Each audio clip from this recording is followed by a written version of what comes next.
bienvenue à l'écoute de notre émission Vers d'autres cieux. Je suis, comme à mon habitude, en compagnie de Pierre Péchou. Bienvenue Pierre Péchou. Bonjour Oscar et chers auditeurs, bonjour. Donc vous êtes pasteur, conférencier, chroniqueur.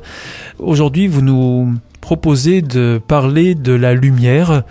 Et alors, finalement, quand on parle de la lumière, Pierre Péchou, est-ce qu'on n'est pas obligé de parler aussi des ténèbres ? Si on définit les ténèbres effectivement comme l'absence de lumière, l'un ne va pas sans l'autre. Et alors donc, qu'est-ce que vous allez faire ressortir ? Vous voulez nous parler de lumière, de ténèbres ? En fait, je veux parler de Jésus qui se présente comme la lumière, oui, et qui, dans ses déclarations, parlera des ténèbres en opposition à la lumière.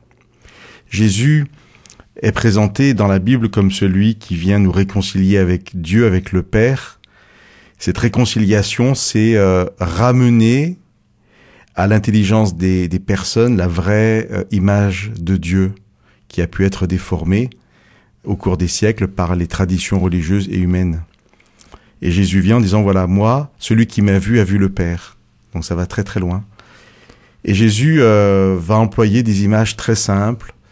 Et la Bible va qualifier Jésus avec ces images ou avec des titres, des fonctions. J'en ai noté quelques-uns de titres, quelques-unes d'images pour expliquer un peu ce que je suis en train de dire. Et Jésus prenait toujours des choses très simples pour que les gens puissent comprendre, en fait. Et ça devient universel, c'est-à-dire 2000 ans plus tard, la lumière, on sait ce que c'est. Jésus dira, je suis le chemin, je suis la porte, je suis la vie.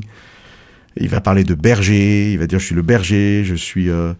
un chef, un pionnier. Il utilisait des références que les gens connaissaient, voilà. En fait. Et ça veut dire que ça reste toujours valable aujourd'hui. Et quand Jésus dit « je suis la lumière », il faut qu'on puisse le comprendre très simplement, parce que ce discours était simple et ça doit être simple à comprendre. J'ai choisi 2 versets dans la Bible, ce sont 2 fois des paroles de Jésus. Oui, on les trouve à quel endroit dans la Bible ? Alors dans les 2, je les ai choisis dans l'évangile de Jean.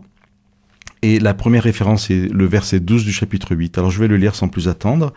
Jésus dit « Je suis la lumière du monde. Celui qui me suit ne marchera jamais dans les ténèbres, mais il aura la lumière de la vie. » Voilà, je suis la lumière du monde. On a vraiment cette image très simple de quelque chose qui est clair. Et puis on va voir une petite différence avec la deuxième référence qui est toujours dans Jean, mais au chapitre 12, et c'est le verset 46. « Moi, la lumière, je suis venu dans le monde, pour que quiconque met sa foi en moi ne demeure pas dans les ténèbres. » On a donc des similitudes et des différences dans ces 2 passages. J'aime beaucoup dans le deuxième passage, Jésus qui se présente comme étant la lumière, même s'il n'y a pas de ténèbres, même s'il n'était pas dans le monde, de toute éternité, Jésus est lumière. Il n'y a donc pas de ténèbres là où Jésus est, parce qu'il se définit comme étant lumière. Et puis, en venant dans le monde, obligatoirement, il éclaire les ténèbres. Dans le premier passage, je suis la lumière du monde, on pourrait le comprendre un peu comme, voilà, je suis une lumière. C'est-à-dire, si moi je suis là, je peux vous éclairer sur des choses. C'est pas ma qualité d'être une lumière, mais vous êtes tellement dans les ténèbres que je peux vous éclairer un peu, quoi. Ou beaucoup. Et alors, qu'est-ce que ça change finalement, concrètement, dans notre vie, à nous, ici, d'être dans la lumière ou bien dans les ténèbres ? En fait, ce qui peut sembler un peu paradoxal, c'est que cette image des ténèbres nous laisserait penser que s'il n'y a pas de lumière, on n'avance pas. Et pourtant, on a l'impression que les ténèbres n'existent que quand la lumière nous les révèle. Alors peut-être pour comprendre, il faudrait vraiment parler d'obscurité. J'essaie de garder des images compréhensibles. Où on arrive à avancer, on a l'impression que c'est l'état normal. Et donc on avance lentement, on avance en se tapant contre des choses, en distinguant mal des objets. Mais c'est notre vie habituelle. Et puis un jour, une lumière arrive, et là... on prend conscience en fait que nous étions dans la pénombre, dans les ténèbres, dans l'obscurité.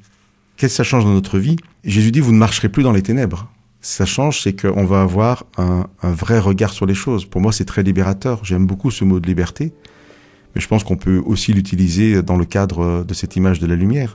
C'est-à-dire, parce que vous êtes dans les lumières, parce que je vous éclaire, eh bien, vous êtes en capacité de distinguer les choses. Et donc de choisir les choses en fonction de est-ce qu'elles sont du côté de la lumière ou du côté des ténèbres. Et là, on fait évoluer l'image ici, c'est-à-dire que des choses seront plutôt dans la lumière ou plutôt dans les ténèbres. Donc la lumière de Jésus devient en même temps un phare ? Ben voilà, c'est ça. Alors d'ailleurs, dans le premier passage de Jean 8, celui qui me suit, et donc on peut finir avec cette image d'un phare, on se dirige vers cette lumière, mais aussi peut-être de Jésus qui porte une lampe, qui est la lumière qui marche, nous le suivons et il éclaire nos vies. qu'on puisse aller à lui dans les petites et les grandes choses pour avoir une vision claire en fait sur nos choix de vie.